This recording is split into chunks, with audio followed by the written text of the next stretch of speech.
Grief isn't the end of your story, it's the beginning of a new chapter. Welcome back to another episode of the Empower Grief Journey podcast. I'm your host, Chris Mamoni, and I'm the founder of the Empower Grief Journey coaching and podcast platform. Each episode brings real conversations from people around the world who have navigated profound loss and found the strength to rebuild their lives with courage and intention.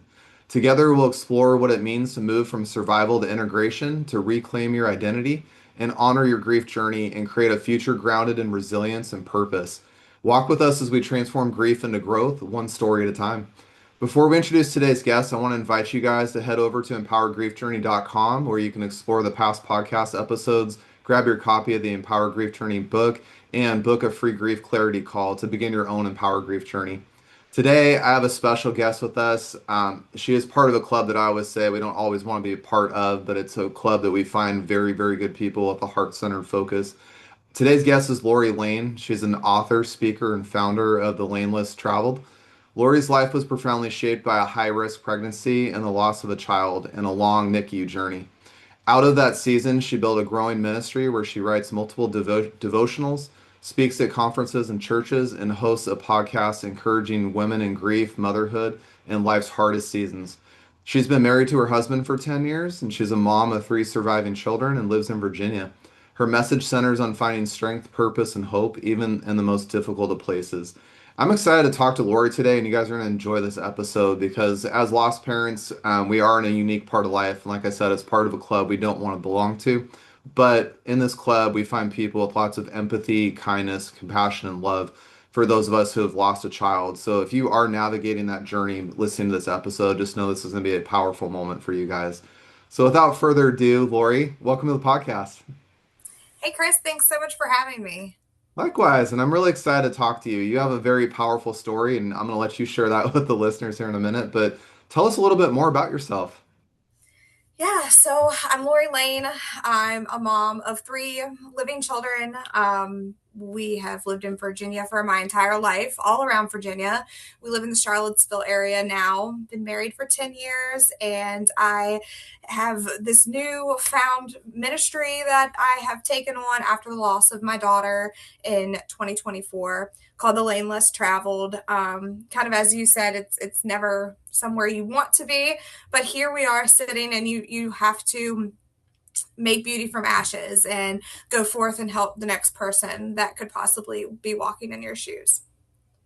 And I love that you say that because when I went through my own child loss with losing Caden, I went to a hospital event where there were a lot of lost parents. There were over 50 of us, and that it was soul crushing to me to think that many of us parents like yourself and myself have gone through this. It was very hard to wrap my head around it. But coming back to that club that we don't want to belong in, though, that's the place where you find compassion, you find empathy, you find people that say, I get it, because child loss can be something very, very hard for people to wrap their head around. They're not sure what to say, how to feel, how to respond, how to help guide you through that process. And I'd love for you to share with us the story about Lane and what happened there, because I know every loss story carries a lot of power within it. Yeah, child loss is out of order, isn't it? And so we were going through a season of life where just everything seemed to be changing around us. We had job changes and health changes, and our marriage, we were in marriage counseling at the time, and we just had this absolute hurricane season of a year. And we were walking into the new year and had all of these plans for things to be better and to get things back on track and kind of regain something from the chaos that we were living in. And by the end of January of the new year, we found out that we were pregnant with triplets. And I was absolutely thrilled. I was like, man, this is just such a blessing. This is my reward for being so, for the trials that we had been through. And so we announced our pregnancy. Everything was looking great. And the first high risk appointment that we had changed everything. And that is such a time of like starting of like mourning as well. It's like once you find out that things might not be storybook, right? So we went into this high risk appointment thinking everything was fine. And you hear the words that no one ever wants to hear. It's, I need to go get the doctor. And so we had found out that one of our babies had miscarried early on and that it had caused a very high risk situation. The miscarriage bled into the placenta of my daughter. And although she was still alive, it was going to be a very, very risky pregnancy. And so the doctor's best advice for me was to terminate the pregnancy because they were concerned that I may actually die if I continued forward with the pregnancy. And I said, absolutely not. That's not for us. And we took a weekend to be just in absolute sorrow because we knew that either there was a chance that I might not make it out of this pregnancy, and we were taking that risk. We knew that our daughter may pass away it's still before stillbirth or shortly after birth. And then our son, we may lose him too. We just weren't sure. We had no idea what was to come. And, I've heard people say, oh, that's admirable that you didn't want to terminate your pregnancy and risk. And I'm like, well, it could be for some, but for me, that was actually very selfish because I knew I couldn't go forward having that on my shoulders, always living with the what ifs, like what if everyone could have been fine or, what have you. Honestly, it was a very selfish personal reason. Not I don't regret it at all, but that's honestly the truth is like, I couldn't have done it. So we took the weekend to be sad, and sad is an understatement. Getting into the ugly parts, I mean, you know, as a woman who's still carrying the children, your emotions are all over the place. You're worried that you're going to miscarry them just by the amount of heaviness that you're carrying. Or my husband who just couldn't fix it, and as I'm on the floor crying, like puts a hole in the wall, you know what I mean, like punches the door. It's those intimate moments that you don't see and people don't talk about, just because men do, they want to fix things, right? So we gathered ourselves. It was actually Easter weekend. And we had anyone who would pray for us. And by Monday, we decided to seek out a high risk doctor who might take our case, who was not only willing to take the case and understood what we wanted and the risk that we were taking, and was also equipped to do something like that. We found the perfect guy. He was amazing. But he was an hour away. So we would then drive about an hour at least every twice a week. I had to quit my job. I was on bed rest for most part. And we also have two children that were homeschooling at the time. So life was ridiculous. I remember just going through the motions and trying to, it's a mental game, carrying such a high risk pregnancy. It's the only thing I thought about.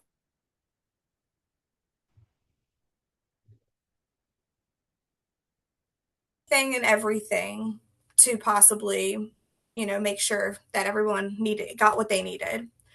And by 27 weeks, my health started rapidly declining. I had these weird circumstances where I would go to bed, and when you're pregnant, you're itchy anyway because you're getting bigger, especially if you're carrying multiples. I'd go to bed and I had like baby mosquito bites, and I would scratch them, I guess, in my sleep, and we would wake up and there would be blood everywhere, like even from just like a little nick on my neck from where I scratched it. And my husband's like not a hospital guy, and he's like, "Oh my god, you're gonna bleed out!" Like the bathroom, everywhere was just like covered in blood from just like a little pin drop of scratch. And so we ended up going to the hospital, and turns out like my blood pressure was in the 220s at the top number, and we had some decisions we needed to make at that point. They threw everything at the wall trying to get the number to come down. And eventually, her heart rate started declining, and they were like, "Well, we need to deliver." And it was a very strange delivery. It was a blessing and a good delivery. However, we didn't know who would make it out alive. We didn't know if I would hemorrhage once the C-section began. We didn't know if we'd have two babies. We had no idea. Um, but the conclusion of that is that we did make it out, and two babies were born alive. And my son even came out crying at 27 weeks, which is a miracle. They both went up to the NICU, and for a little bit. I couldn't even go see them because I was in such a critical condition. But I eventually healed, and we made our way home. And the night we went home to get some sleep, left them at the hospital, which was very difficult. Um, we then got the call the next morning that we needed to come to the hospital immediately because we weren't sure that she was going to make it. And before then, we had no concerns. She was thriving in the NICU. She developed something called NEC, which is necrotitis enterocolitis, and it's a gut issue that premature babies have. One baby in the NICU dies a day of it. And basically, it's just from not being ready to take on food, being not developed enough. So we did the unthinkable, and our daughter passed away in my husband's arms. That about 12 hours later, and we left the hospital with a box instead of a car seat. And we were in complete shock, I think, at that time. We still had to go back the next day because our son was still in the NICU and doing fine, which is a weird thing as well. So holding that hope for one and grief for the other was so hard. And then two kids to come home to and tell them that their sister had died. Um, it was I barely remember the day.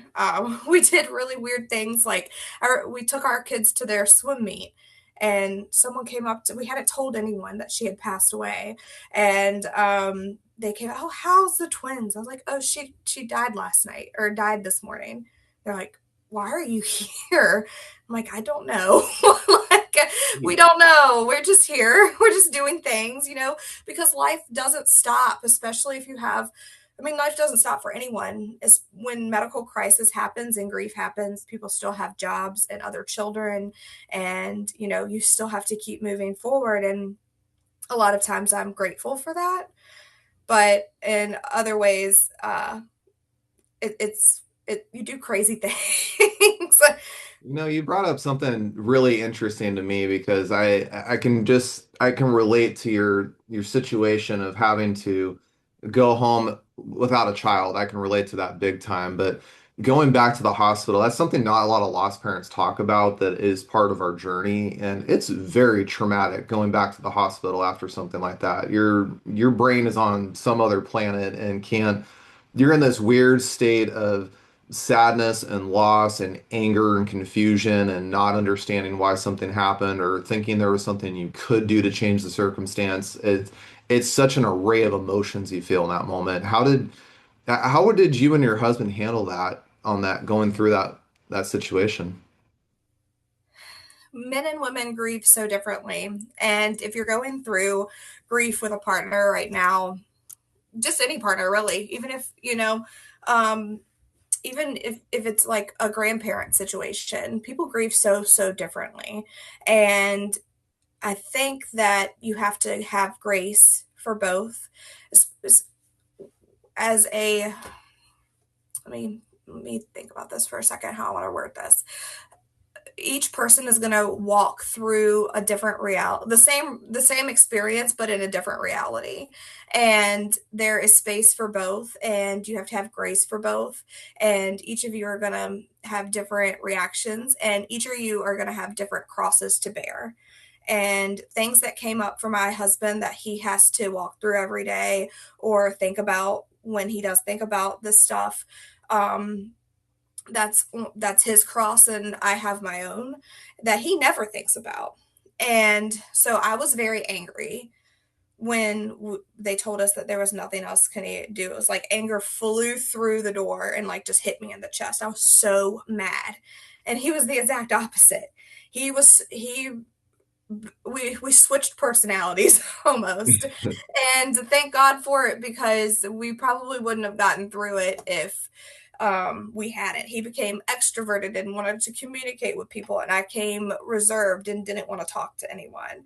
Um, but we tried to hold space for each other when we felt like we needed it. A lot of that comes out in the intimacy of your own home. I know bedtime for me is the hardest time when the whole house quiets down and I'm alone with my thoughts. That's when it's for me. For him, sometimes it's when he's driving, I think. Um, so just holding space for each other and knowing that yes, you experience the same thing, but your like your reality can be the same, but your experiences are different. Yeah, I'm really glad you brought that up because that's something in the lost parent space we don't talk about enough, is that Yeah. our spouse or our partner, whoever it is going to grieve differently than us. And we have to understand that, me, for example, my wife is a very internal griever. She doesn't show it outwards very well. I'm the opposite. I'm Mr. Show it outwards. Mhm. And I think that that's a real challenge when you go through losing a child is that you're not only trying to deal with your own grief and deal with your own emotions of things, but you also got a partner you have to support. And when you guys grieve differently on different avenues, that can be a struggle of things. And it also, by the way, I think looking backwards, if I could share this one bit of advice I learned is it's a big growth opportunity for your relationship. And I know that's really hard to hear in the worst moment of life, which this is, but it's an opportunity where people can grow together or they fall apart because I had no idea, by the way, but over 50% of couples that go through child loss, whether that's stillbirth or miscarriage or whatever it may be in that realm of being a lost parent, they end up in divorce very, very quickly because of that change of circumstance. So I always like to raise awareness that, as you pointed out today, that we do grieve differently and we have to hold space for that. And we have to learn how we grieve and allow our partner grieves and be able to hold space for both. Something I learned in Grief Share, I don't know if you've heard of that, but it was a lifeline to me in the early beginnings of my grief journey. Is this woman was talking about how her and her husband became very distant, and that she was reminded that her husband is authentically the only person who knows intimately what she is as intimately what she's going through. And so you can either try to grieve together and hold space for each other, or you're going to do it apart and be just as lonely. And that really stuck with me. And it made me have more compassion and a want to make sure that we were grieving together, and how just of an intimate experience this is, and how special your partner is in this. I love what you said about that. Almost like you can end up being more lonely by trying to do it apart. And that's where, I love that you said that your husband had a different personality of things than you did in that moment. That's a real good description of what happens. Being a lost parent is very lonely. It's very isolating because we don't, I hate saying this, but it is the truth. People that have not lost a child simply just do not understand or relate to it at all very well. And they don't know how to say, one of the other things too is they don't know how to say the right things to us. And that can be very hard for us as lost parents to sit there and not want to just be like, why did you have to say that? Or like, why would you say that? We have to put ourselves in a place of saying they're not going to understand this because they didn't walk this path. And allowing ourselves to find lost parent communities where there are people, sadly, that have lost a child. I remember being very angry after losing my son, going to this hospital event, and I remember one of the dads, I could barely mutter words, and I remember one of the dads looked at me and said, I get it. I understand it. You're totally fine for how you feel right now. And I literally just broke down in point two a second because that person can see you. And I think that when we go through child loss, it's important for us to find those people that just see us and say, I get it, I understand it, and I'm just here for you. Finding another lost parent can be feeling like home, even if they're a stranger in a room full of people. And because you just get it. Your child could have been a different age, or you could all have these different experiences, but at the heart of it, it feels like home with other people who have lost a child. And I think that people will tell you, if you are have just lost a child, people are going to say the worst things to you. It's true, it's inevitable, expect it. And you know what? You can either add that to your list of things that you're mad about at the world, or you can give them grace, because, and I think you should choose the grace, not because they necessarily deserve it, because they can say horrible things. I'll give you an example. I have never in my life, like, I can't believe someone muttered this out of their mouth. They said, well, at least it wasn't your boy, because we have two other older girls. and Mm. our daughter had died. Like, that is the worst thing you could ever say. Like, what are Yeah. you talking about? I can't believe you said that. But they have no idea what it is like, and hopefully they never will know what it's like. And just because this isn't talking about crosses to bear, just because this isn't their specific one, if you live long enough, you'll have something. And we won't understand theirs. So I think just giving that grace and hoping that other people give us grace back because we're going through an ugly season as well. I wanted to ask you a big question that you brought up, a little bit about your story where life was kind of turbulent before losing Lane. And, going through that child loss kind of adds to the turbulence in many ways. And, I remember, I think from our pre-interview, you said this happened about a year and a half ago, if I remember right. Yes. Mhm. Yeah, what has it been like now when you look back on how difficult that season was leading up to the loss and where you are today? Have you found yourself being more compassionate towards yourself or giving yourself more grace as you're navigating grief and trying to heal? It has definitely been the journey of a lifetime. Going through just medical crisis, I have become more empathetic of what people go through in life, just medical crises in general. I've learned so much. I mean, our bills were $5.6 million at the end of 2024. And after a certain point, the state takes over and it would bankrupt you. It would absolutely bankrupt you because I had to, not have a job at that time too. So I have been more compassionate about what other people go through in those regards and what it takes as a family to really all pull together and figure this type of thing out.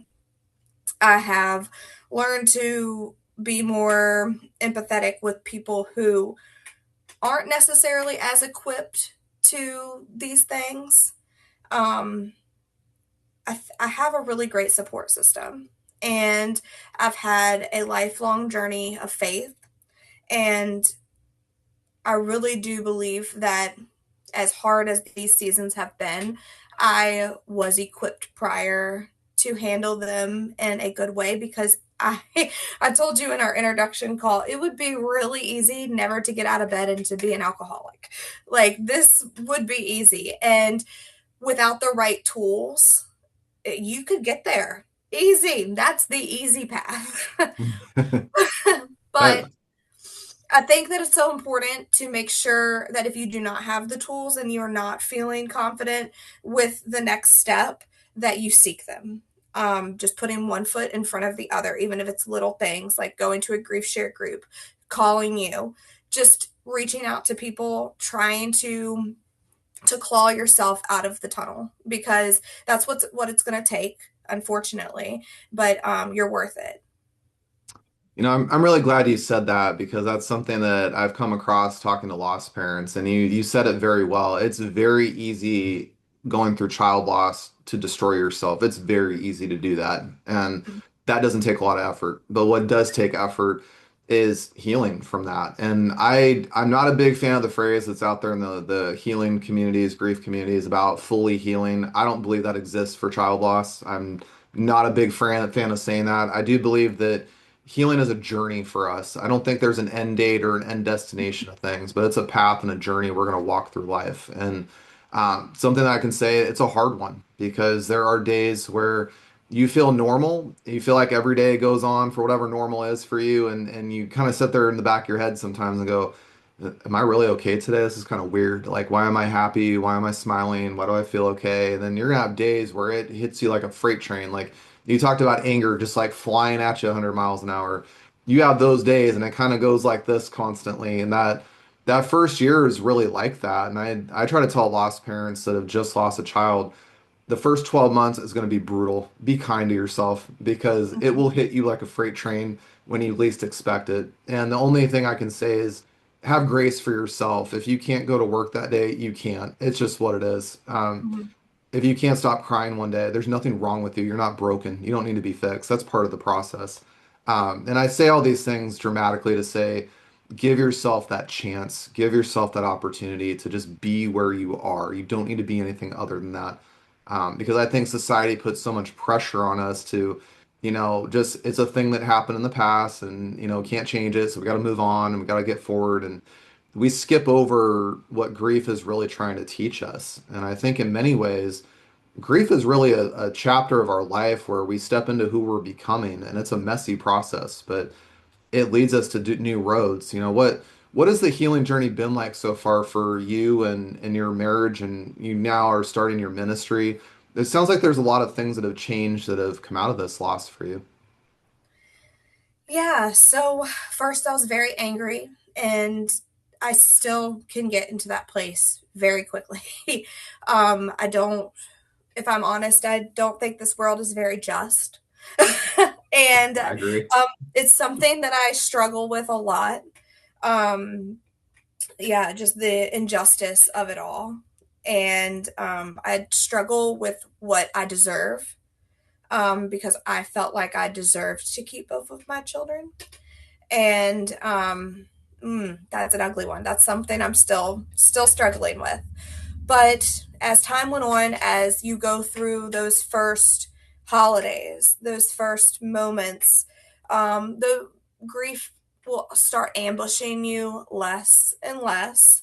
And sometimes they still come, and it's okay to have like a full blown toddler tantrum. I've learned to just let it happen and to let myself feel mad, to let myself feel numb, to let myself feel the uncomfortableness of grief, and it does eventually move through, and you get to the other side where there's sunshine. I feel like the first year there's fog over the sun and you can't see the sun anymore, and then all of the sudden you're like, oh, this it's a sunny day today. And that can kind of feel weird too, which I've struggled with a lot. Feeling like, I was excited to come on this podcast, but feeling like, oh, I don't like that I'm excited to do something because she's gone, if that makes sense. Like it's hard to hold both, but we're still here and we still have to have this human experience, and it's you're holding both. They can coexist, and it's learning how to navigate those things. That first, like you said, that first year's horrible. Learning how to navigate, how to have Christmas and still find joy, but also grieving, and it gets a little bit easier each time how to hold both of them.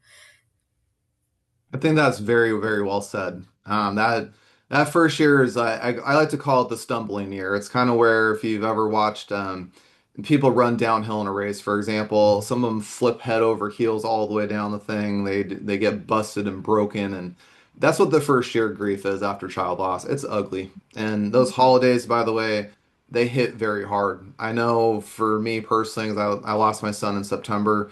I didn't care about birthdays in November. I didn't care about Christmas. I still remember walking into a store after Thanksgiving and I totally lost it. I don't know what happened, but I set 10 feet into Target, heard Christmas music, and I lost it. I walked out the store. I was like, I can't do this.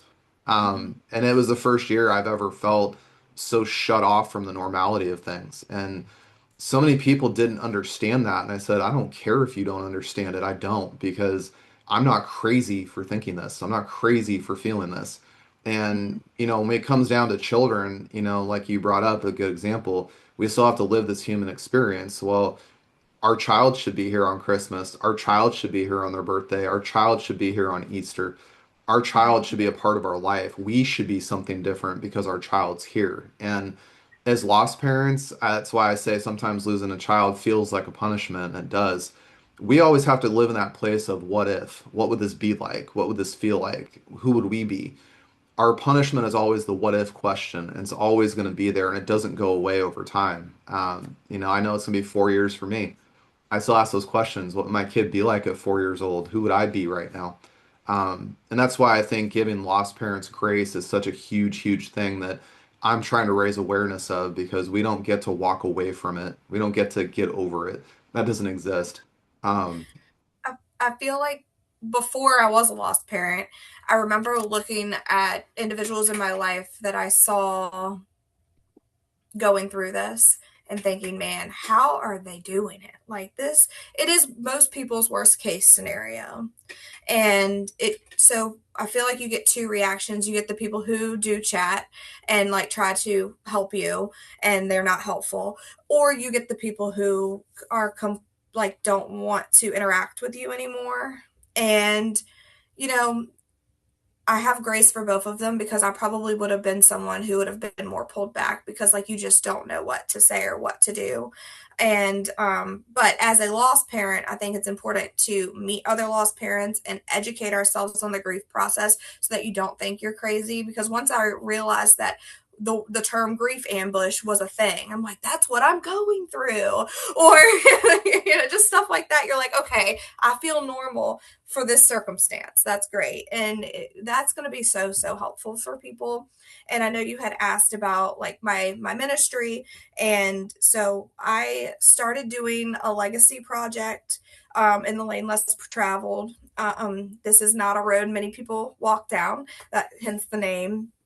And I first wrote a NICU devotional book, and because that was the easy one, I wasn't ready to write about grief yet.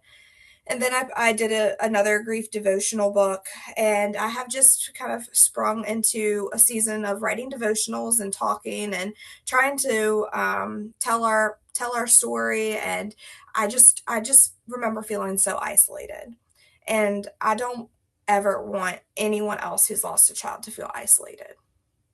I love that that's your mission behind things because it is a very isolated loss in a lot of ways. There's, and the crazy part is 120,000 families a year just in America lose a child to stillbirth one way or the other. And that's 120,000 babies that don't get to live and see the earth and experience it. Something that you brought up that I was going to ask, I'm glad you brought it to the table, by the way, is the concept of doing legacy work because I've found I really truly believe that as much as losing our children is very painful and it's very, very hard and it's a very long road, by the way, I do believe part of that healing process is legacy work. And I love that you created the lane less traveled. And I love that a lot, by the way. Empower Grief Journey came to me because of what my son gave to me. So this podcast that I do, everything I do is legacy work for him. And I find that when we can give lost parents that opportunity and that ability, by the way, and I'm not saying, by the way, this is going to happen right after you lose a child. That's the complete opposite of this. I think that when its timing is right for you, you'll know. But I do believe that when we take time to think about legacy work, how can I keep the memory of my child alive? How can I make sure people know their name? How can I make sure that if there's a new lost parent out there, that they don't have to feel isolated? I can be that resource to say, hey, I've walked this road before you. It sucks, it's painful, but you know what? I had to walk it alone. I don't want you to do that. I want to walk beside you. What got you that place of starting that legacy work for Lane? Well, I told her before she died that if she had to go, that I would be okay. And okay meant not sitting in bed drinking and never existing again. That's what okay meant to me in that moment. And as it developed, okay meant, a little different, like you kind of said, like that first year, like something a little different every month it looked like. And I just started writing because it felt good and easy and something I could be proud of. Um, yeah, it, I think that this is how I parent my child. That's beautifully said, Lori. I appreciate that.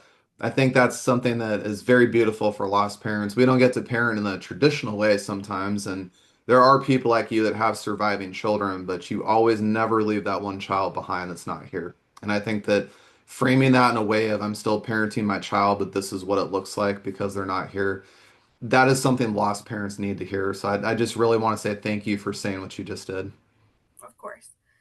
Yeah. Yeah, it's less about the stuff, right? It's just more about it's very healing too. Yeah, and that's where I try to tell lost parents too. When you can get to that place of doing some legacy work for that, and whether that's, by the way, that could be volunteering, that could be writing a book, that could be starting a ministry, that can be, it can be a number of things. I could sit here all day and talk about those topics, but I'll just say that there's something out there for you with your lost experience with your child. There's something out there, and there is going to be a parent that's going to lose their child in a similar way, and you're going to be a resource for them one day. And that's where your child doesn't have to be that horrible, awful moment all the time. It doesn't have to be that, but it can be something where you can use that experience, keep their memory alive, and help and serve other people. And I think that that opportunity comes for us in very different times and places. For me, that took 3 years to get there. Some people it takes 10 years, some people do it in a year and a half, like you. Um, and so I always just like to say there is no such thing as a perfect time, a perfect way, a perfect place. That doesn't exist. But what does exist is when you're ready and when you find what that thing is to create that legacy, work, and purpose, that's your moment. And I just want to encourage you, if you're a lost parent listening today, take that moment because your child deserves that legacy. And I will tell you that it will bring a lot of fulfillment and joy into your life. It's not to say you will not have hard days. I still have them. But I'll just say it lightens up the grief just a little bit and can make it a little easier going forward. Um, Lori, I just want to say a big, big thank you to coming on the show today and sharing this legacy work of Lane. It's a beautiful thing that you're doing. Thank you. Thank you so much for having me. And I wanted to open it up before we wrap up the show. If people are listening to the show today and want to connect with you, or if there's a lost mom out there who really connects with your episode today, where can they find you? Yes, so Facebook, you can honestly just add me as a friend if you want. I'm Lori M. Lane, and then I also have a ministry side to that, The Lane Less Traveled. I'm The Lane Less Traveled on TikTok, and I am The Lane Less Traveled on Spotify. I have right now just like NICU devotionals for mom, but we are expanding into just full scale, like talking to guests about medical crisis and child loss very soon. I love that. And where can they find the Lane Less Traveled, your ministry? Do you have that on your social media as well? Yes, so that's on my social media. I also have, I guess the biggest thing is I have an author page on Amazon, Lori M. Lane, and that's where I sell all of my devotionals. That's kind of been my baby for the last year and a half. Awesome. Well, I will make sure to put all those links in the show notes. So if you guys are listening, go to the show notes. You guys will find Lori's links. I definitely recommend you check it out because she's doing some beautiful legacy work and purpose in the lost space for parents right now. And that is something beautiful to see happen. So, Lori, thanks again so much for coming on the show today. Of course, it's a pleasure to be here. And I want to thank all of you guys listening today for joining Lori and I on this episode of the Empower Grief Journey podcast. If this conversation resonated with you, I invite you to share it with somebody you know who may need to hear this today. And if you've been feeling stuck, overwhelmed, or unsure how to move forward in your grief, and you don't have to figure it out alone, I offer free grief clarity calls where we can talk through what you're experiencing and help you understand what's going on beneath the surface and find a clear path forward. You guys can book your call at empowergriefjourney.com. I also want to invite you guys to explore past episodes there and subscribe to the podcast on Apple and Podbean. You guys can never miss a conversation over there. And as you guys could tell from today, it's a beautiful episode that we talk about grief in an empowering way. I want to let you guys know the Empower Grief Journey is also about honoring your experience, embracing your emotions, and finding strength in your own time. I want you to know you're never alone in this journey, and together we can navigate grief with courage and compassion. Until next time, be kind to yourself and take your grief journey one step at a time.